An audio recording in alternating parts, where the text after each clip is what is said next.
Welcome to Mill Prologues. Our fourth production of the season is one that truly resonates not just within our theater, but in our classrooms as well. Take the Lead, based on the 2006 movie of the same name, is a testament to the power of the performing arts. Featuring ballroom, hip-hop, and musical theater choreography, this brand new musical tells the story of Pierre Dulaine, dedicated and passionate dancer and teacher. The goal of Prologues is to give our audience an extra layer of insight and context for our productions by exploring some of the themes, histories, and cultural relevance behind each show. What we provide is by no means exhaustive, and we encourage you to continue to explore any topics we raise here on your own. You can also reference our works cited list at the end of the video to dig even deeper.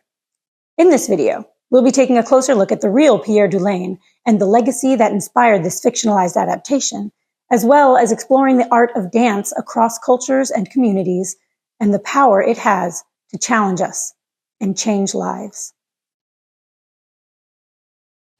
Pierre Dulaine was born in Jaffa in 1944 to a Palestinian Catholic mother and Protestant Northern Irishman father. In 1948, they were forced to leave Palestine and resettled in Amman, Jordan.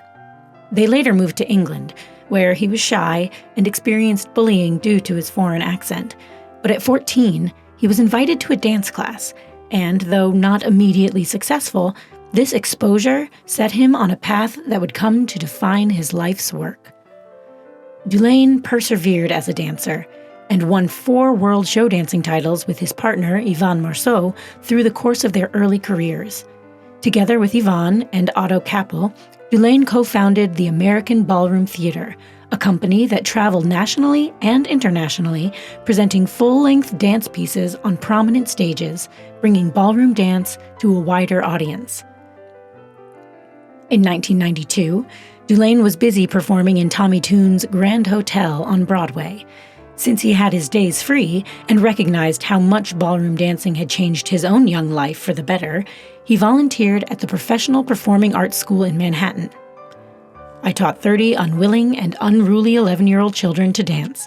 They eventually liked it, and I loved it. Dulaine spent a year and a half trying unsuccessfully to expand the program to other schools, dealing with rejection after rejection from principals and the Board of Education. He worked tirelessly, calling every school he could, and eventually, in the spring of '94, began teaching at PS 150. This became Dancing Classrooms, the social and emotional arts and education development program designed to cultivate essential life skills in children through the practice of social dance. Dulaine's approach to dance education contains several tenets, including being fully present, creating a safe place, maintaining command and control, understanding the importance of verbal and body language, and the power of humor and joy. But at the very foundation of his work lie respect and compassion. Through dance education, Dulaine elevates both the teacher and the student's communication and social connection, embracing the profound influence that dance art forms have had across cultures. Dance traditions have been a part of the oldest societies and have continued to adapt and develop through cultural exposure and changing societal norms, and ballroom dance is no exception. Ballroom dance, as we know it today, has its origins in social dancing.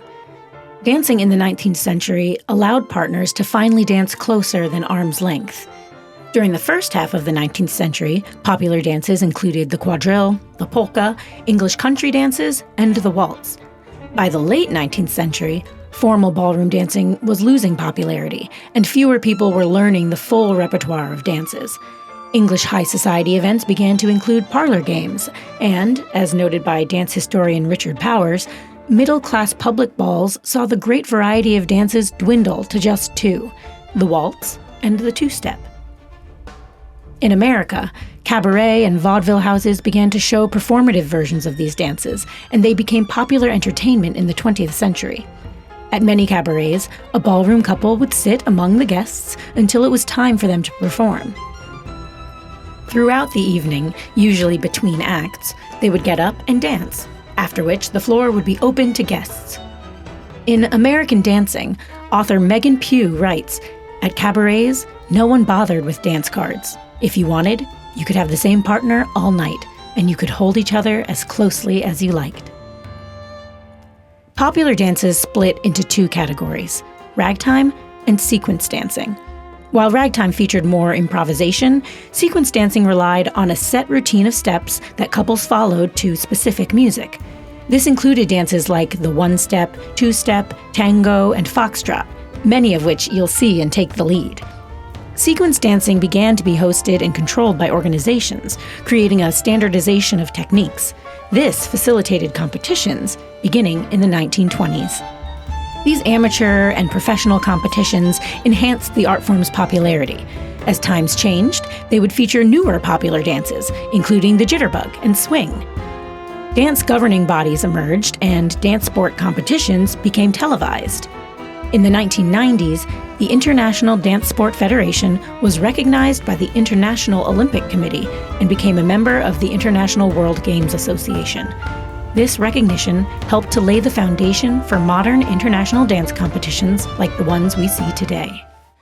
Much like ballroom dance, hip-hop was also born out of a cultural reaction and social change. And as we see in Take the Lead, both art forms serve as a means of communication and self-expression. Though its influences run deep in our history and world traditions, the artistic and cultural movement that we call hip-hop was originated in the Bronx, New York, during the 1970s by African American, Latinx, and Caribbean immigrant youth. Beginning as an underground scene, it was a direct reflection and response to New York City's economic decline, gang violence, and social injustice, creating artistic outlets for predominantly Black and brown inner-city communities. The four pillars of hip-hop culture include DJing, MCing, graffiti, and dance, specifically breakdancing. Breakdancing and hip-hop dance, like most Black social dance, rely heavily on improvisation and were influenced by myriad styles, including popular social dances of the 60s and 70s, the old days rhyme, mashed potatoes, jazz dance,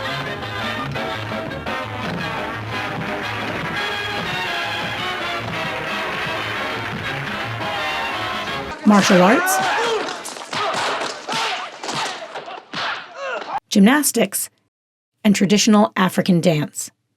In August of 1973, hip-hop pioneer DJ Kool Herc, recognized as the founding father of hip-hop, served as the DJ for a back-to-school jam. Here he introduced the breakbeat, a DJ technique that extends the percussive dance break of a song and encourages further dancing. What singled out Herc as a DJ was his keen eye for crowd reaction. He noticed that the energy on the dance floor hit a peak during the instrumental breaks in the records, the point when the singing stops and the music carries on. From this simple observation, Herc came up with an idea that would become the basis of hip-hop. One night, I'm waiting for the record to play out. I said, I wonder if I put that to myself. I said, if they're waiting for this particular break and I have a couple more records that's got the same breakup in it, I wonder how would it be if I put them all together. And I told them, I said, I'm going to try something new tonight. I'm going to call it a merry-go-round.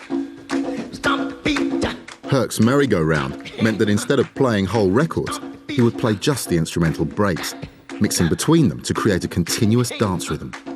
DJs would experiment with these sounds at block parties, house parties, local clubs, and abandoned buildings to packed crowds. At these parties, breakdance crews would emerge, and competitions were set in place to determine which crew had the best moves. These crews came to be known as B-boys and B-girls, with the B standing for break.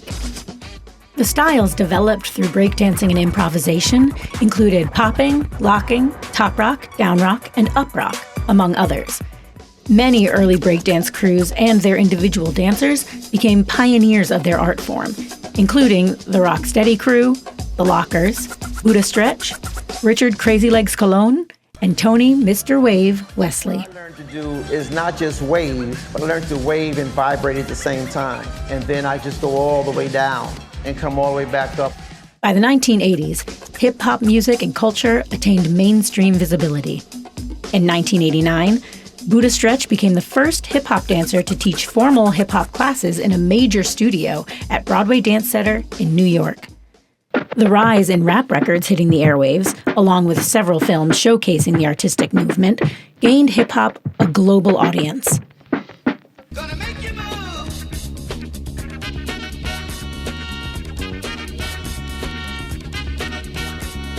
Beat Street. Beat Street. If you don't know what hip-hop is about, then stop, look, and listen and check this out. Beat Street. Beat Street. Break in, and you just don't stop. Here comes the movie that's fresh and hot, with high energy. Dancing to the beat with a scratch mix sound that comes from the street. This movie is unique. By the late 80s, breakdancing reached its peak with the masses as hip-hop music began to evolve and the attention went from the DJs to the MCs. Other styles of hip-hop dance emerged with the rise of popular social dances such as the Running Man, the Robocop, and the Humpty Dance. Breakdancing and DJing would retreat into their own subcultures within hip-hop until their reemergence in the 2000s. By the 21st century, hip-hop became one of the most popular music genres, and its culture, fashion, and dancing became globally influential. Always beaming, rag top, chrome pipes, blue lights, out of sight. Think about is you, even when I'm with my boo. Come on, baby, just pump it, pump it, pump it. Love of my life, you are my friend. Love of my life. Hip-hop dance soon crossed over into other genres, such as pop music. Hip huggers, know for sure. Shake a little something on the floor. Sing a song with me. Ain't nobody love it like I love it. And became the driving force behind a genre of dance films of the era. Your dream is not as tall as it may seem. Ladies and gentlemen. The umbrella term of hip-hop dance, in conjugation with the greater evolving culture, now encompasses an ever-growing array of styles and vernacular on a regional, national, and international scale. Take the Lead not only explores the convergence of ballroom and hip-hop and the cultures they represent, but it also explores how we view the role of dance in education. Historically, dance has played a significant role in human societies. Since ancient times, it has been used to tell stories, pass down information, as a rite of passage, and as celebration. It connects us to one another and fosters a sense of community. So what kind of teacher are you? I teach ballroom dancing. And through time, dance has continued to evolve and be studied as a means of communication. The emergence of dance in schools in America dates back to the 1900s and officially was identified as a separate discipline in formal education in 1926 when it was first offered as a major in college curriculum. In the 20th century and into the 21st, the increased advocacy for arts education grew, giving the arts a more prominent role that would provide a well-rounded education. Adding the arts to the core academic subjects of reading, math, and science acknowledged that problem-solving and creative thinking could also be gained through education in the arts. Dance curricula goes far beyond the physical, developing empathy, promoting conflict resolution and cultural understanding, and encouraging self-expression. Bridging all language barriers, dance communicates inclusivity. Additionally, dance education provides opportunities for cognitive growth and new pathways toward inclusion for special education students. Despite these benefits, Dulaine faced skepticism when he proposed ballroom dance should be taught and appreciated in underprivileged public schools. Sir Ken Robinson, global leader in education in the arts, spoke about the role of dance in schools. They were reviewing this program called Dancing Classrooms, which takes ballroom dancing into classes. They're saying some of the most difficult schools in the country. And they found that 66% of principals after 20 sessions said that the children were more engaged, they were socially more adjusted, 88% of the kids said that was true. They felt better about themselves and their relationship with the people in the school. And 90% of teachers said that the dancing classes improved the whole culture of the school. Dulaine's dancing classrooms is still going strong 30 years later, cultivating social awareness, confidence, and self-esteem in children. The program has expanded throughout the U.S. and internationally, delivered through a network of nonprofit organizations. Their vision is one of a world that values social dance as foundational to every child's well-being and joy, celebrates the beauty of diversity, and amplifies our shared humanity. Staging the story of Take the Lead provides a special opportunity for us here at Paper Mill. Our belief in the power of arts education is a reflection of Dulaine's. Every child not only deserves access to the arts, but it is crucial to their development as confident and curious individuals and as citizens of the world. The art of dance teaches us to listen and respond, be vulnerable with and supportive of our partners. It teaches us to fall and stand back up, and it tells us when to follow and when to take the lead. Enjoy the show.